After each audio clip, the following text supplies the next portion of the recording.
जय श्री कृष्ण। राधे राधे। हरे कृष्ण। श्री सत्यनारायण भगवान की जय। प्रिय भक्तजनों, आज का यह पावन समय, शुभ घड़ी आप सभी के जीवन में सुख, शांति और समृद्धि लेकर आए। इसी मंगल कामना के साथ हम आप सभी का स्वागत करते हैं आज के इस वीडियो में। और आज हम आपको सुनाने जा रहे हैं करुणा के सागर, सत्य के स्वरूप भगवान श्री हरि के चरित्र, चारों युगों में भक्ति की लाज रखने वाले श्री सत्यनारायण भगवान की अलौकिक कथा। ये वही कथा है जिसे श्रद्धा और विश्वास के साथ सुनने मात्र से दरिद्रता दूर हो जाती है, संकट कट जाते हैं और जीवन में फिर से खुशियां भर जाती है। प्रिय श्रोता, आप सभी मन में श्री सत्यनारायण भगवान का ध्यान करके कथा का पूर्ण रूप से श्रवण कीजिए। श्री सत्यनारायण व्रत कथा का प्रथम अध्याय। महामुनि ऋषि वेद व्यास जी ने कहा, बहुत समय पहले नैमिषारण्य तीर्थ में शौनक आदि 88,000 ऋषियों ने पुराण वेदता श्री सूत जी महाराज से पूछा, हे सूत जी, इस कलयुग में वेद विद्या रहित मानवों को ईश्वर भक्ति किस प्रकार मिलेगी और उनका उद्धार कैसे होगा? हे मुनि श्रेष्ठ, कोई ऐसा व्रत अथवा तप बताइए जिसके करने से थोड़े ही समय में पुण्य प्राप्त हो और मनोवांछित फल भी मिले। ऐसी कथा सुनने की हमारी बहुत इच्छा है। इस प्रश्न पर शास्त्रों के ज्ञाता श्री सूत जी ने कहा, हे वैष्णवों में पूज्य, आप सभी ने प्राणियों के हित और कल्याण की बात पूछी। अब मैं उस श्रेष्ठ व्रत को आप लोगों से कहूंगा जिसे श्रेष्ठ मुनि नारद जी ने श्री लक्ष्मी नारायण भगवान से पूछा था और श्री लक्ष्मी नारायण भगवान ने मुनि श्रेष्ठ नारद जी को बताया था। आप सब भी यह कथा ध्यान पूर्वक सुनिए। देवर्षि नारद दूसरों के कल्याण हेतु सभी लोकों में घूमते हुए एक समय मृत्यु लोक में जा पहुंचे। वहां पर बहुत सी योनियों में जन्मे प्रायः सभी मनुष्यों को अपने कर्म अनुसार अनेक कष्टों से पीड़ित देखकर उन्होंने विचार किया कि किस प्रयास के करने से निश्चय ही प्राणियों के कष्टों का निवारण हो सकेगा। मन में ऐसा विचार करके श्री नारद जी विष्णु लोक को गए। वहां श्वेत वर्ण तथा 4 भुजाओं वाले देवों के इस नारायण, जिनके हाथ में शंख, चक्र, गदा तथा पद्म थे तथा वरमाला धारण किए हुए थे, उन्हें देखकर देवर्षि उनकी स्तुति करने लगे। नारद जी ने कहा, हे भगवान, आप तो अत्यंत शक्तिवान हैं। मन तथा वाणी भी आपको नहीं पा सकती। आपका आदि मध्य अंत भी नहीं है। आप निर्गुण स्वरूप सृष्टि के कारण भक्तों के कष्टों को नष्ट करने वाले हो। आपको मेरा शत शत नमन है। नारद जी से इस प्रकार की स्तुति सुनकर विष्णु भगवान बोले, हे योगी राज, आपके मन में क्या है? आपका किस कार्य हेतु यहाँ आगमन हुआ है? निसंकोच कहिए। तब देवर्षि नारद ने कहा, प्रभु, मृत्युलोक में सब मनुष्य जो अनेक योनियों में पैदा हुए हैं, अपने अपने कर्मों द्वारा अनेक प्रकार के कष्टों के कारण दुखी हैं। हे स्वामी, यदि आप मुझ पर दया रखते हैं तो बताइए कि उन मनुष्यों के सब कष्ट थोड़े से ही प्रयत्न में किस प्रकार दूर हो सकते हैं। तब श्री भगवान विष्णु ने कहा, हे नारद, मनुष्यों के कल्याण हेतु आपने यह बहुत उत्तम प्रश्न किया है। जिस व्रत के करने से मनुष्य मोह से छूट जाता है, वह व्रत मैं तुमसे कहता हूं, सुनो। अति पुण्य दान करने वाला स्वर्ग तथा मृत्युलोक दोनों में दुर्लभ एक अति उत्तम व्रत है जो आज मैं तुमसे कहता हूं। सत्यनारायण भगवान का यह व्रत विधि विधान अनुसार संपन्न करने पर मनुष्य इस धरती पर सभी प्रकार के सुख भोग कर मरणोपरांत मोक्ष को प्राप्त करता है। श्री विष्णु भगवान के ऐसे वचन सुनकर नारद मुनि बोले, हे भगवान, उस व्रत का विधान क्या है, फल क्या है? इससे पूर्व किसने यह व्रत किया है तथा किस दिन यह व्रत करना चाहिए? कृपया मुझे आप यह सभी विस्तार से समझाइए। तब नारद जी की बात सुनकर श्री हरि बोले, दुख और शोक को दूर करने वाला यह सभी स्थानों पर विजय दिलाने वाला व्रत है।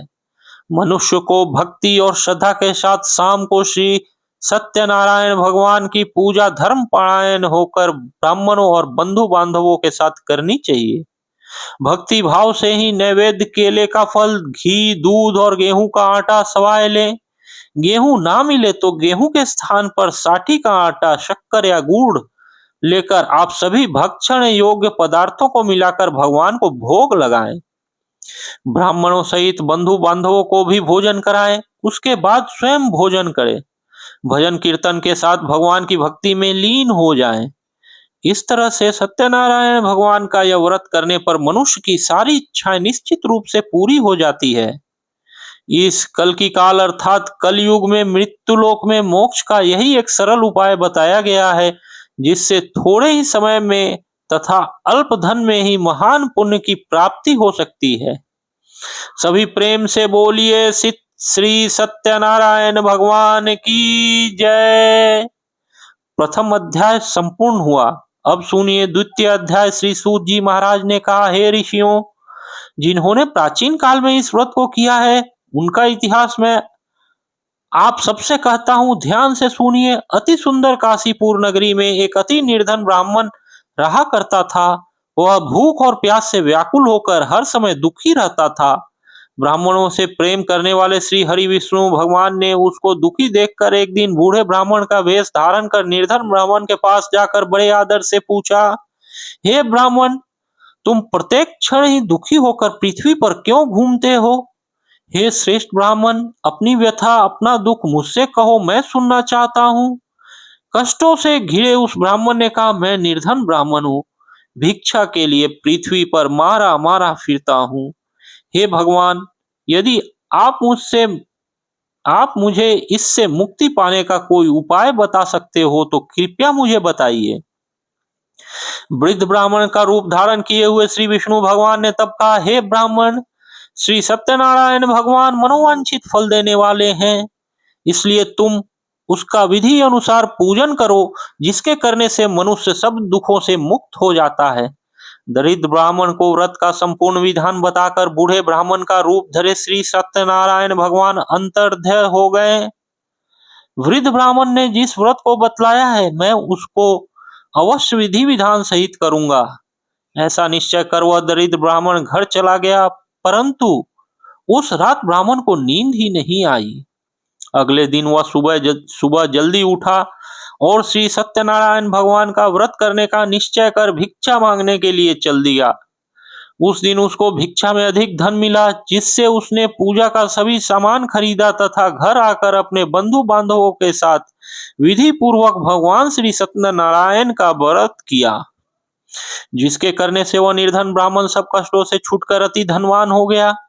उस समय से वह ब्राह्मण प्रत्येक महाव्रत करने लगा। सत्यनारायण भगवान के व्रत को जो शास्त्र विधि के अनुसार श्रद्धा पूर्वक करेगा वह सब कष्टों से छूटकर मोक्ष को प्राप्त करेगा।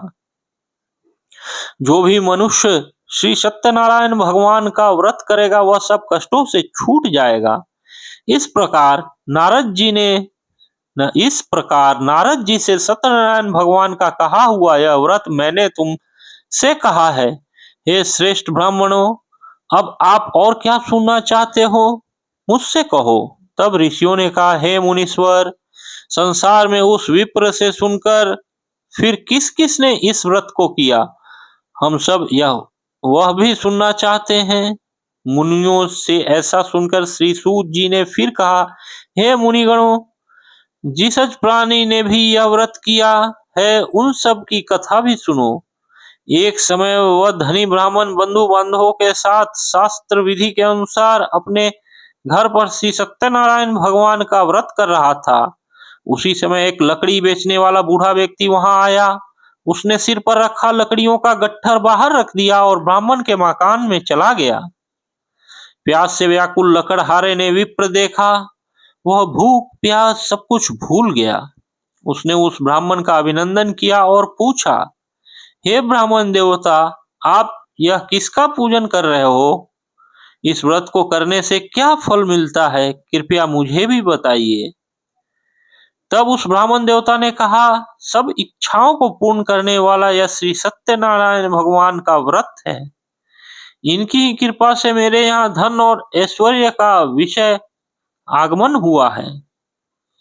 तब ब्राह्मण देवता से व्रत के विषय में ज्ञात कर वह लकड़हारा अत्यंत प्रसन्न हुआ और भगवान का चरणामृत लेकर भोजन करने के पश्चात वह अपने घर को गया तथा अगले दिन लकड़हारे ने अपने मन में संकल्प किया कि आज गांव में लकड़ी बेचने से जो कुछ भी धन मिलेगा उसी से भगवान सत्यनारायण का मैं व्रत करूंगा। मन में ऐसा विचार कर वह लकड़हारा लकड़ियों का गट्ठर अपने सिर पर रखकर जिस नगरी में धनवान लोग रहा करते थे ऐसे सुंदर नगर में गया। उस दिन उसे उन लकड़ियों के दाम पहले दिनों से चौगुना मिले। तब वह बूढ़ा लकड़हारा बहुत प्रसन्न होकर पके केले, शक्कर, शहद, घी, दूध, दही और गेहूं का चूर्ण इत्यादि श्री सत्यनारायण भगवान के व्रत की सभी सामग्री लेकर अपने घर आ गया। फिर उसने अपने बंधु बांधवों को बुलाकर विधि विधान के साथ भगवान का पूजन एवं व्रत किया। उस व्रत के प्रभाव से वह बूढ़ा लकड़हारा धन धान्य से युक्त हुआ तथा संसार के समस्त सुख भोग कर वैकुंठ को चला गया। सभी प्रेम से बोलिए श्री सत्यनारायण भगवान की जय। इस प्रकार कथा का द्वितीय अध्याय पूर्ण हुआ। अब सुनिए तृतीय अध्याय। श्री सूत जी बोले हैं, श्रेष्ठ मुनियों, अब मैं आगे की एक कथा कहता हूँ। प्राचीन काल में उल्कामुख नाम का एक महान ज्ञानी राजा था। वह जितेंद्र एवं सत्य वक्ता था। प्रतिदिन मंदिरों में जाता और निर्धनों को धन देकर उनके दुख दूर करता। उसकी पत्नी कमल के समान सुंदर मुख वाली और सती साध्वी थी। एक दिन भद्रशिला नदी के तट पर वे दोनों विधि विधान सहित श्री सत्यनारायण भगवान का व्रत और पूजन कर रहे थे। उस समय वहां साधु नामक एक वैश्य आया। उसके पास व्यापार के लिए बहुत सारा धन था। वह वैश्य अपनी नाव को नदी किनारे पर ठहराकर राजा के पास आया। राजा को व्रत करते हुए देखकर उसने विनम्रता पूर्वक पूछा, हे राजन, यह आप क्या कर रहे हैं? मेरी सुनने की इच्छा है, कृपया आप यह सब मुझे भी बताइए।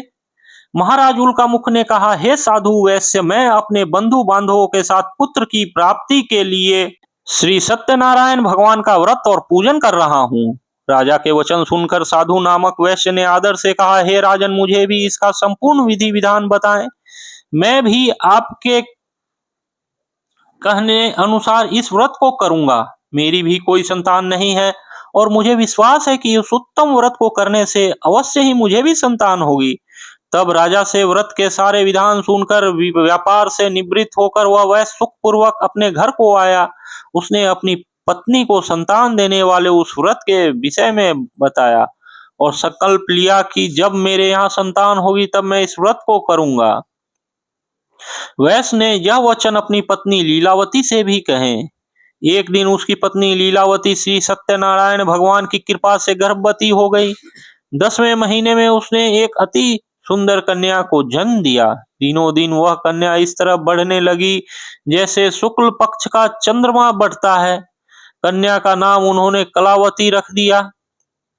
तब लीलावती ने मीठे शब्दों में एक दिन अपने पति को याद दिलाया कि आपने जो भगवान का व्रत करने का संकल्प लिया था, अब आप उसे पूर्ण कीजिए।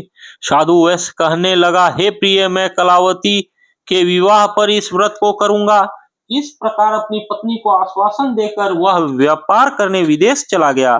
कलावती अपने पिता के घर में बढ़ने लगी। लौटने पर साधु ने जब नगर में सखियों के साथ अपनी वयस्क होती पुत्री को खेलते देखा तो उसके विवाह की चिंता होने लगी। तब उसने एक दूत को बुलाकर कहा कि उसकी पुत्री के लिए कोई सुयोग्य वर देख कर लाए। दूत साधु नामक वैश्य की आज्ञा पाकर कंचन नगरी पहुंचा तथा देखभाल कर वैश्य की कन्या के लिए एक सुयोग्य वर्णिक पुत्र को ले आया। उस सुयोग्य लड़के के साथ साधु नामक वैश्य ने अपनी बंधु बांधवों सहित प्रसन्नचित्त होकर अपनी पुत्री का विवाह करा दिया। दुर्भाग्य से वह विवाह के समय भी श्री सत्यनारायण भगवान का व्रत करना भूल गया। इस पर अब की बार श्री सत्यनारायण भगवान अत्यंत क्रोधित हो गए। उन्होंने वैश्य को श्राप दिया कि तुम्हें दारुण दुख प्राप्त होगा। इसके कुछ समय बाद अपने कार्य में कुशल वह वैश्य अपने दामाद सहित नावों का बेड़ा लेकर व्यापार करने के लिए सागर के समीप स्थित रत्नसारपुर नगरी में गया। रत्नसारपुर पर चंद्रकेतु नामक राजा राज्य करता था। दोनों ससुर जमाई चंद्रकेतु राजा के उस नगर में व्यापार करने लगे। एक दिन श्री सत्यनारायण भगवान की माया से प्रेरित एक चोर राजा चंद्रकेतु का धन चुराकर भाग रहा था। राजा के दूतों को अपने पीछे से आते देखकर चोर ने घबराकर राजा के धन को वैश्य की नाव में चुपचाप छुपा दिया, जहां वे ससुर जमाई ठहरे हुए थे, और वहां से भाग गया। जब दूतों ने नाव की तलाशी ली तो चोरी किया हुआ धन नाव में ही निकला। तब उन्होंने ससुर दामाद को ही चोर समझा और वे उन ससुर दामाद को बांधकर ले गए तथा राजा के समीप पहुंचकर बोले, महाराज, आपका धन चुराने वाले यह दो चोर हम पकड़ कर लाए हैं, आप देखकर आज्ञा दीजिए। तब राजा ने बिना उस वैश्य की कोई भी बात सुने उन्हें कारागार में डालने की आज्ञा दे दी। इस प्रकार राजा की आज्ञा से उनको कारावास में डाल दिया गया और उनका सारा धन भी छीन लिया गया। सत्यनारायण भगवान के कोप के कारण ही उस वैश्य की पत्नी लीलावती और पुत्री कलावती भी घर पर बहुत दुखी हुई। उनका सारा धन चोर चुरा कर ले गए। मानसिक और शारीरिक पीड़ा तथा भूख प्यास से अति दुखी होकर भोजन की आस में कलावती एक ब्राह्मण के घर पर आई। उसने ब्राह्मण को श्री सत्यनारायण भगवान का व्रत विधि पूर्वक करते देखा। उसने कथा सुनी तथा श्रद्धा पूर्वक प्रसाद ग्रहण करके रात को घर आई। तो घर पर माता ने कलावती से पूछा, हे पुत्री, तू अब तक कहाँ रही? मैं तेरे लिए बहुत चिंतित थी। माता के सब सुनकर कलावती कहने लगी, हे माते, मैंने एक ब्राह्मण के घर पर श्री सत्यनारायण भगवान का व्रत होते देखा है और मेरी भी उस उत्तम व्रत को करने की इच्छा है। माता ने कन्या के वचन सुनकर सत्यनारायण भगवान के पूजन की तैयारी की। उसने बंधुओं सहित श्री सत्यनारायण भगवान का पूजन और व्रत किया तथा वर मांगा कि मेरे पति और दामाद शीघ्र ही घर लौट आए। साथ ही विनती की कि हे प्रभु, अगर हमसे कोई भूल हुई हो तो हम सभी का अपराध क्षमा करो। श्री सत्यनारायण भगवान इस व्रत से प्रसन्न हो गए। उन्होंने राजा चंद्रकेतु को स्वप्न में दर्शन देकर कहा, हे राजन, जिन दोनों वैश्यों को तुमने बंदी बनाकर रखा है वे दोनों ही निर्दोष हैं। उन्हें प्रातः काल ही छोड़ दो। उनका सब धन जो तुमने अधिग्रहित कर लिया है लौटा देना, नहीं तो मैं तुम्हारा राज्य, धन, पुत्र आदि सब कुछ नष्ट कर दूंगा। राजा से ऐसे वचन कहकर भगवान अंतर्ध्य हो गए। इसके बाद प्रातः काल राजा चंद्रकेतु ने दरबार में सबको अपना स्वप्न सुनाया तथा सैनिकों को आज्ञा दी कि उन दोनों वैश्यों को कारागार से मुक्त करके दरबार में लेकर आया जाए। दोनों ने आते ही राजा को प्रणाम किया। तब राजा ने कोमल वचनों में कहा, हे महानुभावों, तुम्हें अज्ञानतावश ऐसा कठिन दुख प्राप्त हुआ है। अब तुम्हें कोई भय नहीं है, तुम मुक्त हो। इसके बाद राजा ने उनको नए वस्त्र आभूषण पहनाए तथा उनका जितना भी धन लिया था उससे दोगुना लौटाकर आदर सहित विदा कर दिया। इस प्रकार दोनों वैश्य अपने घर को चल दिए। सभी प्रेम से बोलिए श्री सत्यनारायण भगवान की जय। इस प्रकार सत्यनारायण व्रत कथा का तीसरा अध्याय पूर्ण हुआ। अब सुनिए चौथा अध्याय। श्री सूत जी ने आगे कहा, वैश्य ने यात्रा आरंभ की और अपने नगर को चल पड़ा। उनके थोड़ी दूर आगे बढ़ने पर दंडी वेशधारी श्री सत्यनारायण भगवान ने उनकी परीक्षा लेने हेतु उससे पूछा, हे वैश्य, तेरी नाव में क्या है? अभिमानी बड़ी खांसता हुआ बोला, हे दंडी, आप क्यों पूछते हैं? क्या धन लेने की इच्छा है? मेरी नाव में तो बेल के पत्ते भरे हैं। वैश्य के ऐसे वचन सुनकर दंडी वेशधारी श्री सत्यनारायण भगवान बोले, तुम्हारा वचन सत्य हो। ऐसा कहकर वे वहां से चले गए और कुछ दूर जाकर समुद्र के तट पर बैठ गए। दंडी महाराज के जाने के बाद वैश्य ने नित्य क्रिया से निवृत्त होने के बाद नाव को ऊंची उठी देखा तो देखकर हैरान हुआ और नाव में बेल पत्ते आदि देखकर वह मूर्छित होकर धरती पर गिर पड़ा। मूर्छा खोलने पर वह शोक करने लगा। तब उसके दामाद ने कहा, आप शोक मत कीजिए, यह सब दंडी महाराज का ही श्राप है, अतः हमें उनके ही शरण में चलना चाहिए, वही हमारे दुखों का अंत करेंगे। तब दामाद के वचन सुनकर वह वैश्य दंडी भगवान के पास पहुंचा और अत्यंत भक्तिभाव से पश्चाताप करते हुए बोला, मैंने जो आपसे असत्य वचन कहे थे उनके लिए मुझे क्षमा कर दीजिए। ऐसा कहकर वह शोकाकुल होकर रोने लगा। तब दंडी भगवान बोले, हे वणिक पुत्र, मेरी आज्ञा से ही बार बार तुझे दुख कष्ट प्राप्त हुआ है। तू मेरी पूजा से विमुख हुआ है, तूने अपने संकल्प को भुलाया है। तब उस वैश्य ने कहा, हे भगवान, आपकी माया को तो ब्रह्मा आदि देवता भी नहीं जान पाते, तब मैं मूर्ख भला कैसे जान सकता हूँ। अब आप प्रसन्न होइए, मैं अपनी क्षमता के अनुसार आपका पूजन करूंगा। आप मेरी रक्षा कीजिए तथा मेरी नौका को पहले की ही तरह धन से परिपूर्ण कर दीजिए। उसके भक्ति से परिपूर्ण वचन सुनकर श्री सत्यनारायण भगवान प्रसन्न हो गए और इसकी इच्छा अनुसार वर देकर अंतर्ध्यान हो गए। तब ससुर और दामाद दोनों ने नाव पर आकर देखा तो नाव धन से भरी हुई थी। फिर वह विधि विधान से भगवान सत्यनारायण का पूजन करके साथियों सहित अपने नगर को चला। जब वह अपने नगर के निकट पहुंचा तब उसने एक दूत को अपने घर पर भेजा।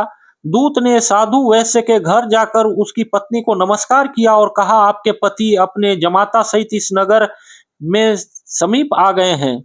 लीलावती और उसकी पुत्री कलावती उस समय सत्यनारायण भगवान का पूजन कर रही थी। दूत का वचन सुनकर साधु की पत्नी ने बड़ी प्रसन्नता के साथ श्री सत्यनारायण भगवान की पूजन पूर्ण किया और अपनी पुत्री से कहा, पुत्री, मैं अपने पति के दर्शन करने को जा रही हूँ, तू भी पूजन पूर्ण करके शीघ्र आ जाना। लेकिन कलावती पूजन और प्रसाद को अधूरा ही छोड़कर अपने पति के दर्शन करने के लिए चल पड़ी। पूजन और प्रसाद की अवज्ञा के कारण सत्यनारायण भगवान ने रुष्ट होकर उसके पति को नाव सहित पानी में डुबो दिया। कलावती अपने पति को न पाकर रोती हुई विलाप करती हुई भूमि पर गिर पड़ी। नौका को डूबा हुआ तथा अपनी पुत्री को रोता हुआ देखकर साधु नामक वैश्य द्रवित होकर प्रभु से बोला, हे प्रभु, मुझसे या मेरे परिवार से अज्ञानतावश जो अपराध हुआ है उसे क्षमा कर दीजिए। उसके ऐसे वचन सुनकर सत्यनारायण भगवान प्रसन्न हो गए। तभी आकाशवाणी हुई, हे वैश्य, तेरी पुत्री मेरा प्रसाद छोड़कर आई है, इसलिए इसका पति अदृश्य हुआ है। यदि यह घर जाकर प्रसाद ग्रहण करके लौटे तो इसे इसका पति अवश्य मिल जाएगा। आकाशवाणी सुनकर कलावती ने घर पहुंचकर प्रसाद ग्रहण किया और इसके बाद आकर अपने पति को पूर्व रूप में पाकर वह अति प्रसन्न हुई तथा उसने अपने पति के दर्शन किए। इसके बाद साधु वैश्य ने वही बंधु बांधवों सहित सत्यनारायण भगवान का विधि पूर्वक पूजन किया। वह इस लोक के सभी सुखों को भोग कर अंत में मोक्ष को प्राप्त हुआ। श्री सत्यनारायण भगवान की जय। इस प्रकार सत्यनारायण भगवान व्रत कथा का चतुर्थ अध्याय पूर्ण हुआ। अब सुनिए पांचवा और अंतिम अध्याय। श्री सूत जी महाराज बोले, हे ऋषि गणों, अब मैं आपको एक और कथा कहता हूँ, आप सभी ध्यान से सुनो। सदा प्रजा के लिए चिंतित तुंगध्वज नाम का एक राजा था। उसने श्री सत्यनारायण भगवान का प्रसाद त्याग कर बहुत कष्ट पाया। एक बार राजा वन में अन्य पशुओं को मारकर बड़ के वृक्ष के नीचे आया। वहां उसने ग्वालों को भक्ति भाव से बधु बांधवों सहित श्री सत्यनारायण भगवान का पूजन करते देखा। परंतु राजा यह सब देखकर भी अभिमानवश ना तो वहां गया और ना ही उसने सत्यनारायण भगवान को नमस्कार किया। तब ग्वालों ने भगवान का प्रसाद उसके सामने रखा तो वह प्रसाद को भी छोड़कर अपने नगर को चला गया। उधर नगर में पहुंचकर उसने देखा कि उसका तो सारा राज्य ही नष्ट हो गया है। वह समझ गया कि यह सब भगवान सत्यनारायण ने ही रुष्ट होकर किया है। तब वह वन में वापस आया और ग्वालों के समीप जाकर विधि पूर्वक पूजन करके प्रसाद ग्रहण किया तो श्री सत्यनारायण भगवान की कृपा से सब कुछ पहले के ही समान हो गया तथा दीर्घ काल तक सुख भोग कर मरने के बाद वह मोक्ष को प्राप्त हो। जो मनुष्य इस श्रेष्ठ दुर्लभ व्रत को करेगा, श्री सत्यनारायण भगवान की कृपा से उसे धन धान्य का कोई भी अभाव नहीं रहेगा। निर्धन धनी हो जाएगा और बंधी बंधनों से मुक्त होकर निर्भय हो जाता है। संतानहीन को संतान प्राप्ति हो जाती है तथा समस्त इच्छाएं पूर्ण कर अंत में वह वैकुंठ लोक को जाता है। अब उनके विषय में भी जानिए जिन्होंने इस व्रत को किया। अब उनके दूसरे जन्म में जो हुआ उसकी भी कथा सुनिए। सतानंद नाम वृद्ध ब्राह्मण ने सुदामा के रूप में जन्म लेकर श्री कृष्ण की भक्ति और सेवा करके वैकुंठ लोक प्राप्त किया। उल्कामुख नामक महाराज का राजा दशरथ के रूप में जन्म हुआ तथा वह श्री रंगनाथ भगवान का पूजन कर मोक्ष को प्राप्त हुए। साधु नाम के वैश्य ने धर्मात्म तथा सत्य प्रतिज्ञा राजा मोरध्वज बनकर अपने ही पुत्र को आरे से चीर कर वैकुंठ धाम प्राप्त किया। महाराज तुंगध्वज स्वयंभू मनु बने तथा उन्होंने बहुत से लोगों को भगवान की भक्ति में लीन कराकर वैकुंठ लोक प्राप्त किया।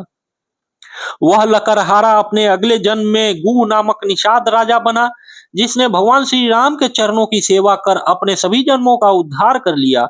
इस प्रकार श्री सत्यनारायण व्रत कथा का 5वां और अंतिम अध्याय पूर्ण हुआ। सभी प्रेम से बोलिए श्री सत्यनारायण भगवान की जय।